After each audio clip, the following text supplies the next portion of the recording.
Is Memphis an age-friendly city? What are the issues facing our senior population? The mayor of Memphis and the president of the AARP Foundation will discuss the state of seniors in Memphis tonight on The Best Times.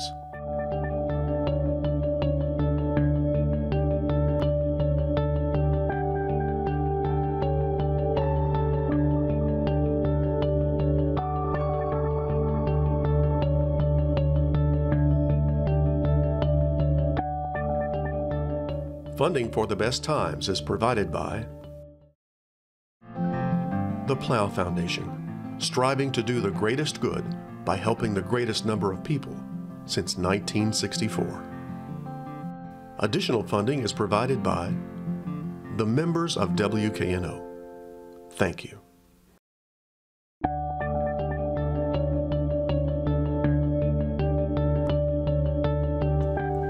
Hello, I'm Chris Hardaway. Welcome to this edition of The Best Times, a series that looks at life after 50. What is an age-friendly city?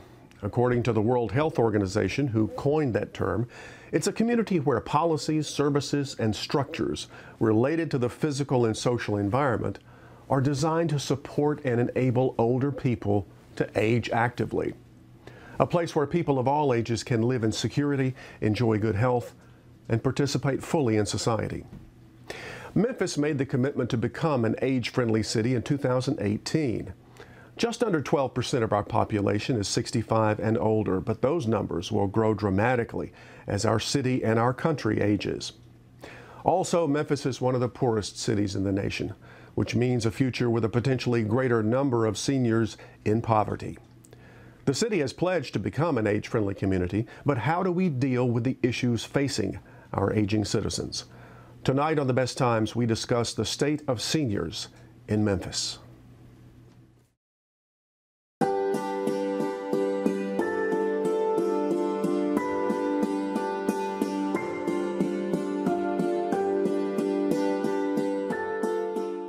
In July, 3,000 Memphians gathered at the FedEx Forum to pack 500,000 meals that would be delivered to Memphis seniors who are food insecure. This was the second year that the AARP Foundation had staged this Summer of Service to Seniors event. Memphis was one of 3 cities, along with Chicago and Washington, D.C., to host this meal pack challenge. But why Memphis? The numbers tell the story. According to the organization Feeding America, 17% of households in Tennessee are food insecure.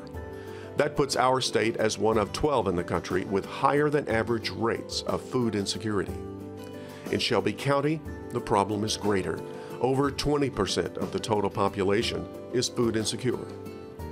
The efforts of these volunteers will feed thousands today. But what about tomorrow? At the Memphis Food Bank and MIFA, the work of feeding food insecure seniors goes on every day. But funding is running out for the No Hungry Senior program, while more and more seniors are added to the Aging Commission's waiting list every day. Last year, another event, sponsored in part by the AARP Foundation, brought the local and national press corps to a modest home in Raleigh.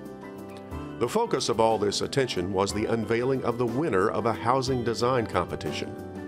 The goal was to take a typical American home and use universal design principles to remodel it and create an ageless house that can allow its owners to age in place. Take a look at these before and after pictures, and you'll see how the ageless design opened up the living space, making it more accessible to all. Some design features are dramatic, like the large vaulted kitchen with wraparound windows, but many of the universal design principles are so subtle as to be unnoticeable.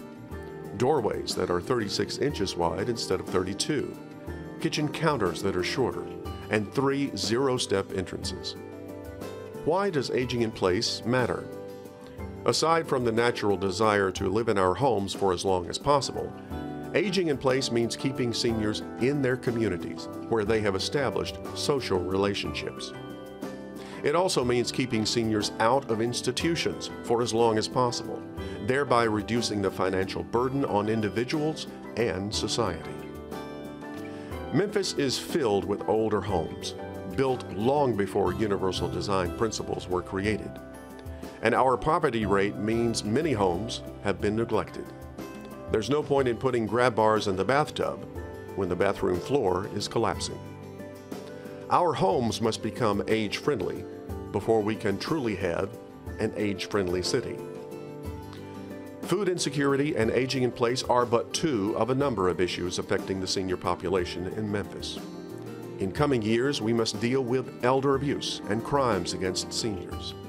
We need to build economic opportunity and social connections among our older citizens, and we must provide an adequate public transportation system. To discuss these and other issues, I've invited Lisa Marsh Ryerson, president of the AARP Foundation, and City of Memphis Mayor Jim Strickland into the studio to talk about the state of seniors in Memphis. Both of you are involved in this Summer of Seniors event that's taking place, or has taken place. But that immediately leads me into a question about food insecurity. How do you feel, what is the status of food insecurity here in Memphis? How serious a problem is it for us?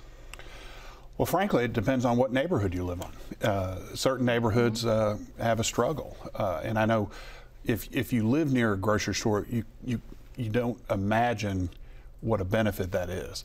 But we have certain neighborhoods who do not have a grocery store within a reasonable space. What we've done in Memphis is we've really stepped up the incentives for the groceries to make it economically viable. We have an incentive, a pilot program, which is basically reduced taxes, and then we give extra help if it's in a distressed neighborhood. I'm happy to say that one of the two Krogers we've replaced with a cash saver, and we'll have a open house on that very soon. So you won't have a food desert. Correct. There. Trying to put a full service grocery store down on South 3rd. The other grocer, which was in Orange Mound, we're working very hard to get a replacement for that. There are certain local owners of smaller stores, smaller than Kroger, which is one of the world's biggest, to try to incentivize them to get there. So between effort, and I have to give credit to the council, city council. They were very interested. Councilman Edmund Ford worked very hard on the one on South 3rd. Councilwoman Jamita Swearingen is helping on the Orange Mound one. We're hoping to get there. One of the big pluses in the last couple years has been Binghamton at Tillman and Sam Cooper. Through the Binghamton Development Corporation and philanthropy, we have a full grocer there, which is the first one in my memory. There. So there is a model, but it's hard. And it does need government help. We helped with the infrastructure at the one in Binghamton. We're helping with the incentives elsewhere. And then we're also rolling up our sleeves and just knocking on doors. Do you see this same situation nationwide, or other cities, the government's having to pitch in to eliminate these food deserts? Well, Chris, we do, and I would say it's so great to hear, it's really uplifting, Mayor Strickland, to hear you talk about that cross-sector approach. So what I would share is that when you have elected officials and private sector and philanthropy all working together to form solutions, that really is important. Mostly what we see is that among older adults, 10 million seniors are hungry each and every day in this nation. It's a problem, and we have to address it proactively. Now, this is the second year that AARP Foundation has done the Service to Seniors event here in Memphis. Yes. What results have you seen? What do you hope that the short-term and long-term effects of this will be? We came back to Memphis again, and we launched our Summer of Service to Seniors here. Want you both to know that we received volunteer signups readily, which is such great news about Memphis, and one of the reasons why we returned. There is this neighbor helping neighbor spirit here in Memphis, which is fundamental to solving for senior poverty. So in the short run, this is immediate food relief. And we last year packed over 500,000 meals in one day. We'll do the same tomorrow with about 3,000 volunteers. So that tells you both something about the need.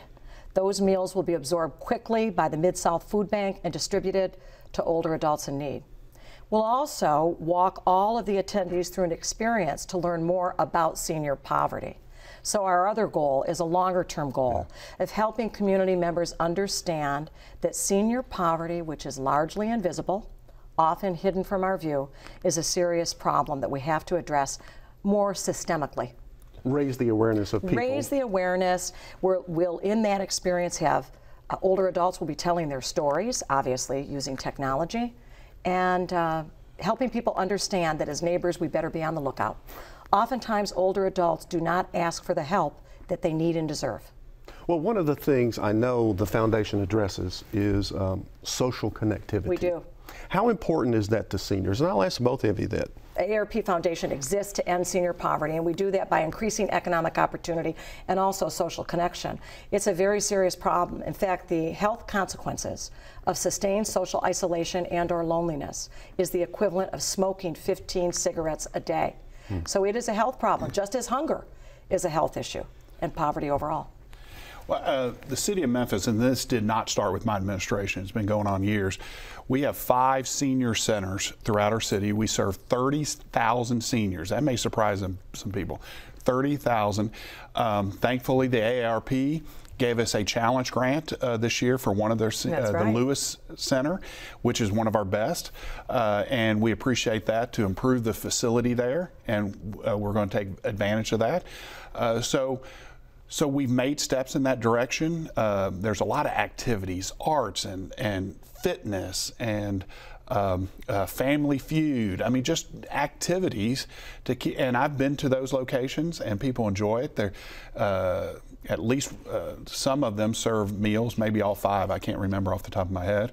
But we have swimming. We have just general activities, and seniors love their centers. And they're very vocal about keeping them up and maintaining them, which I appreciate.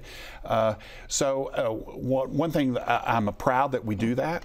I'd love to be able to grow it in a way that more seniors can take part. You know, one of the things you mentioned was volunteers. Yes. And of course, you're going to have, what, 2,400 or so tomorrow? Yes, I think almost 3,000. Now, I heard is today. You know, sadly, often Memphis ranks very low statistically in a lot of areas, but oddly enough, Memphis and Tennessee ranks very high in volunteerism. Yes. That's the best thing about Memphis, is the people. We have great people in Memphis, and I saw it last year at the event, and we'll see it tomorrow. Well, and important, right, as you're saying, Chris, because when you think overall about poverty and then the unfortunate reality that you have higher rates than the national average of poverty here, knowing that people want to help is key. Right. Back in February of 2017, yes. the first time we spoke together, you were at an event that was showcasing the brand new old home that was remodeled in East Memphis as a part of the home design competition. Yes. Remodeled using universal design principles to enable the homeowners who are still living there now to age in place. So let's talk a little bit about aging in place. It's a year and a half later. What have we learned from that home and that design competition? Yeah, so as you remember, we were highlighting, in essence, ageless design. The notion that the features that will help us remain in our homes and live independently as we age are just as important. You know, no step entries if you're pushing a baby carriage or if you are having some mobility impairment as you age. So what we've learned is that it matters. We have to have features in homes that allow older adults to make choices to remain in community in their homes and neighborhoods to promote health outcomes, sounder well-being. We've also learned that it's important to develop home repair accessibility at more affordable rates. So it's very, very important. And as the 3 of us have talked, important that older adults have access through, whether it's Habitat for Humanity or other community organizations that can help them repair their homes. And I was going to chime in there. Yes. Memphis is so fortunate to have a great Habitat for Humanity chapter here. Traditionally, Habitat, as you know, has built homes, single-family homes, and has built hundreds in Memphis. A couple years ago, they expanded their mission to help the elderly revise their homes or remodel their homes to make it so that they can live there. That's right. And they can stay in the home that they've had for so many years. They've led the effort. I think we've helped them to a degree, city government, but Habitat for Humanity has led that effort in Memphis. But of course, one of the problems they've run into in that program is that Memphis has so many older homes. That's right. That sometimes the repair to the homes, fixing the roof, Fixing the floor that's falling through becomes more important than putting grab bars up in the bathroom or building a ramp to the outside.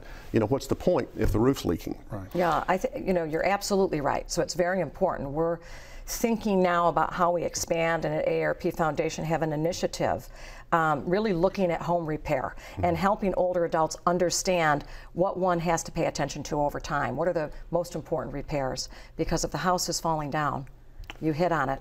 Having a no-step entry when your roof is sinking in. Doesn't matter, does it? Doesn't matter, does it? But it is, as you said, what we've learned is that it is true that 90% of us say we want to remain in our home and in our community.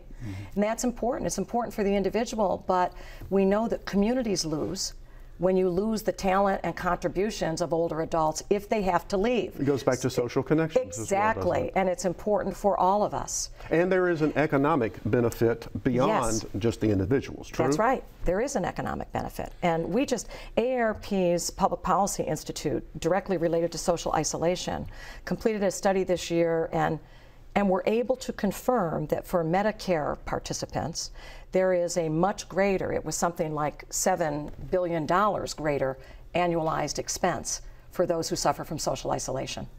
So that report is on AARP's website. I would encourage viewers to read it. Well, we've talked about a couple of issues here, but let's step back and just take a look at the big picture. How would you evaluate the state of seniors here in Memphis? I think you got to step back even further than that. And what is the state of Memphis?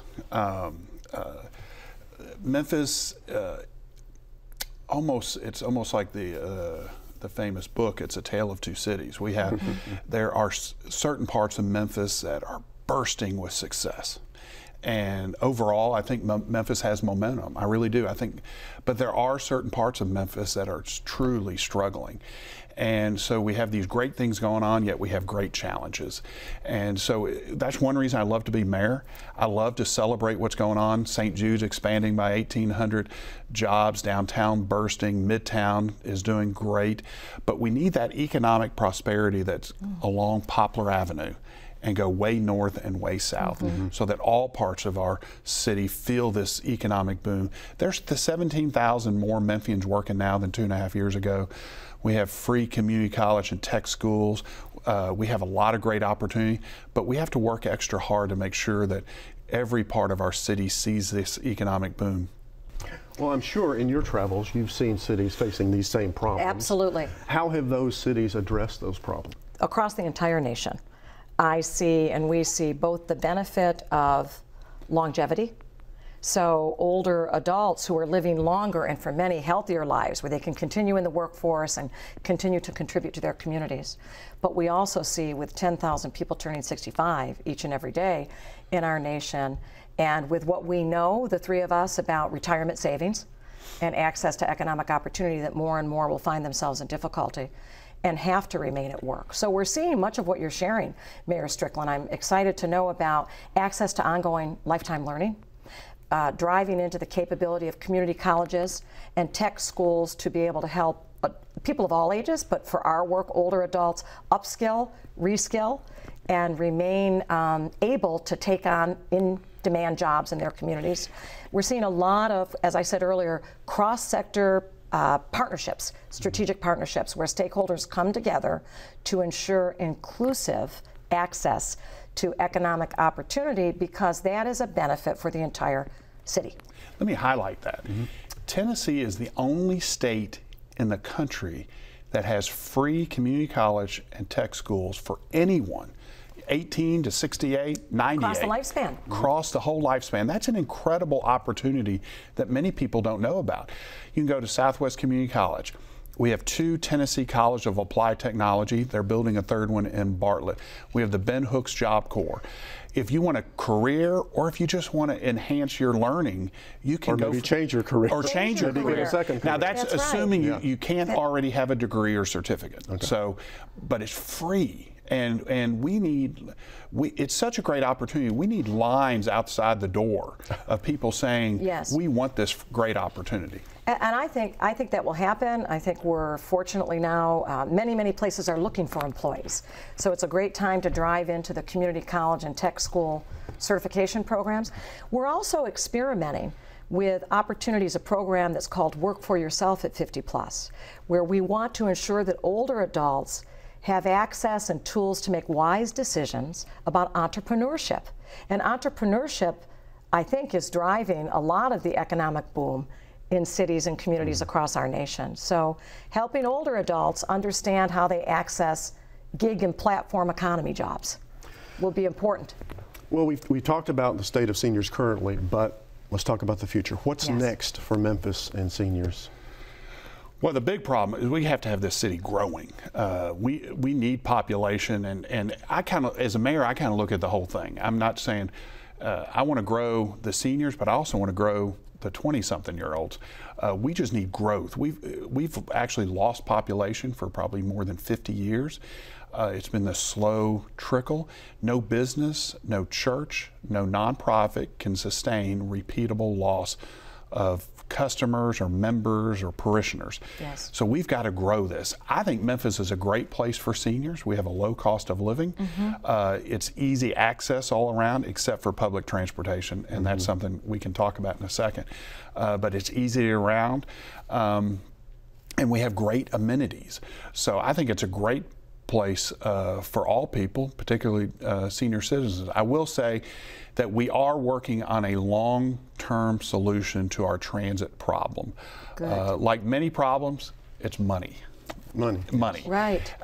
It's probably going to take a referendum of the city to pass some sort of tax or fee increase. And the time is not right now because I don't think people are ready to tax themselves. But I think we need to look at that over the next 2 years, get the word out how important public transportation is for the individuals who use it, and it benefits us as a whole. Sure. It's always hard, though, isn't it, to figure out those return on investments, which are both economic, but also robust social returns if individuals have access. And I think we sell it more economically. We have a large portion, a significant portion of our population who cannot get to jobs, and therefore they can't take a job. And even if you would never use public transportation, you would get a benefit out of it because your neighbor can get to a job and become a much more productive citizen and have more employment, more benefit, more salaries in the city of Memphis. That's the selling point, I think, to the vast majority. And I've become convinced that MATA is not unsuccessful because of waste. You know, people see buses that only have 3 people in it and they think, oh, that it's not. It's because we're so big. We're 340 square miles and we have no density. So our buses go pick up one person here, pick 2 bus stops, skip 2 bus stops, pick up one person here. We are bigger geographically than New York, Chicago, and Boston. And they have so much density because they live on top of each other. That's right. Our bus system is because we're so spread out geographically, we need more buses and more drivers to have a robust transit system, and it would benefit us all. Yes. Which unfortunately takes more money. Unfortunately. Takes more money. Yes. Takes more money, but a lot of opportunity. Let's talk about nationally. Same issue. Where do we go next nationally for seniors? Because we know, as you said, 10,000 baby boomers a day retiring. And just by 2030, 20% of our population will be over age 65. Exactly. So what's the future? I'll always say the first piece of the future is driving into that talent and expertise. And it really is, as Mayor Strickland said, looking at things as ageless. So I was pleased to know that Memphis joins I think, the network of age-friendly cities, meaning that you want to be a place where people of all ages have access to opportunity where they live, work, and play. So I'm thrilled for that. I think that's what's next as well. Also addressing these issues of economic opportunity and upskilling and being sure that we see adults who are 50 and older as sources of support for economic drivers in our community. What's next is really addressing social isolation. So, you know, people are intrigued when they think about the United Kingdom and the Minister of Loneliness and the Silver Line and other initiatives that they have here. We need it here. We know that communities, because of design, and then features as we age, like losing a job or having mobility impairment, all contribute to social isolation, detrimental to all of us. The big what's next is saying senior poverty exists. 1 in 7 adults in the United States are at risk of senior poverty. Poverty rates are higher in Tennessee. So time for us to recognize this isn't an individual failing. It's a problem for society. And creative, multi-stakeholder, multi-sector solutions are the way to go. I'm seeing those as the most successful. Well, I'd like to thank both of you for being on the Best Times, talking about the state of seniors. Thank you. What a treat. Best times ahead. Thank you. Want more information about life after 50? Go online to watch more shows and find more resources. And send us your feedback and story ideas to besttimes@wkno.org. That's all for this edition of the Best Times. Please join us next week for more stories about life after 50. Until then, I'm Chris Hardaway. Thanks for watching. Good night. Funding for the Best Times is provided by the Plow Foundation, striving to do the greatest good by helping the greatest number of people since 1964. Additional funding is provided by the members of WKNO. Thank you.